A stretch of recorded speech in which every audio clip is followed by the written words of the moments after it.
Hello viewers, আসসালামু আলাইকুম। এবারের এনসিএলের টপ স্কোরার অমিত হাসান সম্পর্কে হান্নান সরকার যৌক্তিক কথাই বলেছেন। তাকে জাতীয় দলে আসতে হলে এ টিম এবং এএসপি টিমে পারফরমেন্স করে আসতে হবে, এমনটি হওয়া উচিত, আমি যেটাকে সাপোর্ট করি। কিন্তু আমার প্রশ্নের জায়গাটা হলো, এ টিম, বাংলাদেশের এ টিম বছরে কয়টা ম্যাচ খেলে এবং এই টিমকে নিয়ে বাংলাদেশ ক্রিকেট বোর্ডের কি প্রোগ্রাম রয়েছে, তাদের কয়টা ম্যাচ খেলানো যায়, কয়টা দেশে সফর করানো যায়, এই সম্পর্কে তাদের কি প্ল্যান রয়েছে। এই যে এই মুহূর্তে ইন্ডিয়া বনাম অস্ট্রেলিয়ার বর্ডার গাভাস্কার টেস্ট সিরিজ চলছে।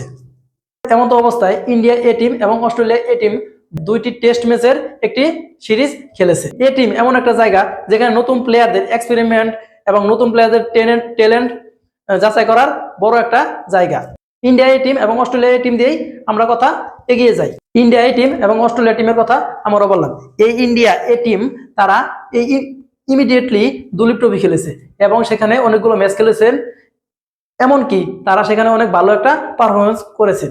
ঠিক তার কয়েকদিন আগে তারা ইংল্যান্ড লায়ন্স অর্থাৎ ইংল্যান্ড এ টিমের সাথে তারা 4 ম্যাচের একটা ওয়ানডে ম্যাচ খেলেছেন এবং ভারত এ টিম একটা প্লেয়ারকে দলে নিতে তাদেরকে কতবার তারা যাচাই বাছাই করছে, এমনকি এ টিমের প্রত্যেকটা প্লেয়ার জাতীয় দলে জায়গা পেতে তাদেরকে কত জায়গায় পরীক্ষা দিতে হচ্ছে।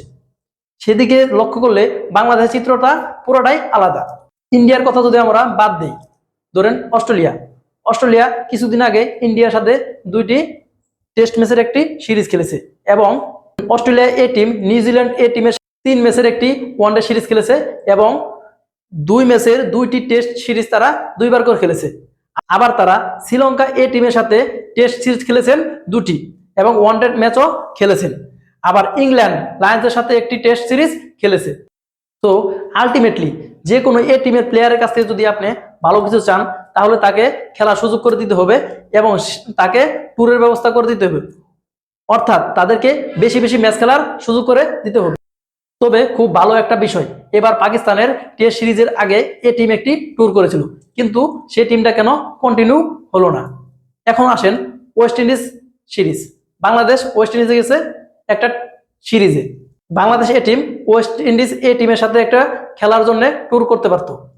আপনি এখন প্রশ্ন করতে পারেন যে বর্তমানে বাংলাদেশে এনসিএল টুর্নামেন্ট চলতেছে, এখন না হয় এনসিএল টুর্নামেন্ট চলতেছে, কিন্তু ইতিপূর্বে যত টেস্ট সিরিজে খেলতে গেছে, ওয়ানডে সিরিজে খেলতে গেছে, কিংবা অন্য দেশ থেকে টিম আসছে বাংলাদেশের জাতীয় টিমের সাথে খেলার জন্য, তখন কিন্তু এরকম কোনো টেস্টের সুযোগ বাংলাদেশ ক্রিকেট এ টিমকে দেওয়া হয়নি। যদি তখন তারা এরকম সুযোগ পাইতো, তাহলে অন্য অন্য দেশে যেভাবে এ টিম থেকে বাংলাদেশ জাতীয় টিমের প্লেয়ারদের বাছাই করে জাতীয় টিমে আনা হয়, সেভাবে বাংলাদেশও পারতো। তাহলে যদি পরীক্ষিত প্লেয়াররা খেলে, তাহলে সেখানে দেখা যাবে কি খেলাটা অনেক ভালো হবে।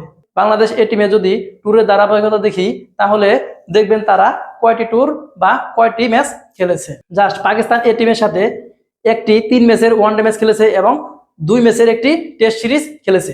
তার আগে বাংলাদেশ এ টিম 2023 সালে ওয়েস্ট ইন্ডিজ এ টিমের সাথে 3 ম্যাচের একটি টেস্ট সিরিজ খেলেছে এবং তার আগের বছর 2022 সালে যদি যাই আমরা, তাহলে সেখানে ইন্ডিয়ার সাথে 2 ম্যাচের একটি টেস্ট সিরিজ খেলেছেন বাংলাদেশ এ দল। সো বছরে একটি সিরিজ খেলা প্লেয়ারদের কাছ থেকে আপনি সেরকম আশাব্যঞ্জক রেজাল্ট পাবেন না, কারণ অন্য দেশগুলো এ টিম দলের জন্য কি পরিমাণ গুরুত্ব দেয় এবং কিভাবে তাদের দল সাজায়। আর আলটিমেটলি প্লেয়ারগুলো বাইরের কন্ডিশন কিভাবে, বিভিন্ন দেশের বলার, বিভিন্ন দেশের ব্যাটিং এবং তাদেরকে ফেস করে এবং পরখ করে দেখতে পারে, যেখান থেকে তারা বিভিন্ন ধরনের অভিজ্ঞতা অর্জন করে, যা তাদেরকে নেক্সট লেভেলে নিতে সহায়তা করে। আর আপনি বলতেছেন বাংলাদেশে কেন ভালো ব্যাটার তৈরি হয় না বা ভালো ব্যাটার উঠে আসছে না কেন? তার বড় কারণ হচ্ছে বাংলাদেশ ক্রিকেট বোর্ড এই টিমকে বাইরে যে কোনো দেশের সাথে খেলার সুযোগ করে দেয় না। আর আলটিমেটলি আপনি যদি দেখেন এনসিএল যে সমস্ত বলাররা বল করে থাকে, তারা কিন্তু জাতীয় দলের বলারদের কাছে অনেক পিছিয়ে। আপনি কবে দেখেছেন তাসকিন আহমেদ, হাসান মাহমুদ, শরীফুল ইসলামরা এনসিএল খেলেছে? তারা এনসিএল খেলেছে কালে বদ্রে 2-1টা ম্যাচ মাত্র।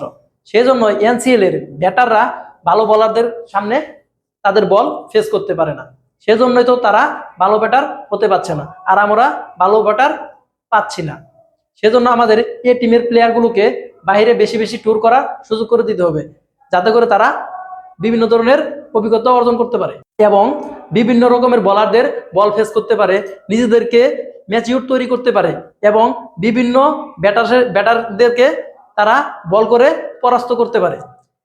এতে করে তাদের এক্সপিরিয়েন্স বাড়বে এবং এক্সপিরিয়েন্স বাড়লে তারা এই এক্সপিরিয়েন্সের কারণে তাদের ক্রিকেটকে নেক্সট লেভেলে নিয়ে যেতে পারবে এবং তারা জাকির, সাদমানদের মতো জাতীয় দলে গিয়ে অন্য দেশের বোলারদের কাছে অসহায় আত্মসমর্পণ করবে না।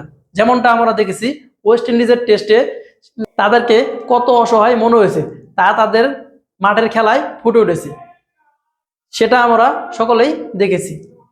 যেমন তাইজুল ইসলাম একজন বোলার হয়ে কতগুলো বল ফেস করেছে। তাইজুল ইসলামের তুলনায় 1/3 বল সাদমান, জাকিররা ফেস করতে পারেনি।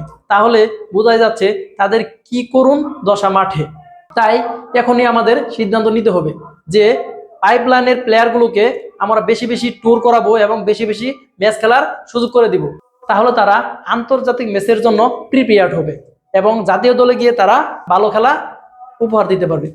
এই জন্যই আমি এই ভিডিওর শুরুতে বলেছিলাম, হান্নান সরকার অমিত হাসানকে নিয়ে যে মন্তব্যটা করেছিলেন আমি তার সাথে একমত পোষণ করি। আপনিও কি একমত পোষণ করেন? জানাবেন কমেন্ট বক্সে। ধন্যবাদ সবাইকে। আগামী ভিডিওতে অন্য কোনো টপিক নিয়ে দেখা যাবে আমাকে সানির 24 পরের পর্দায়।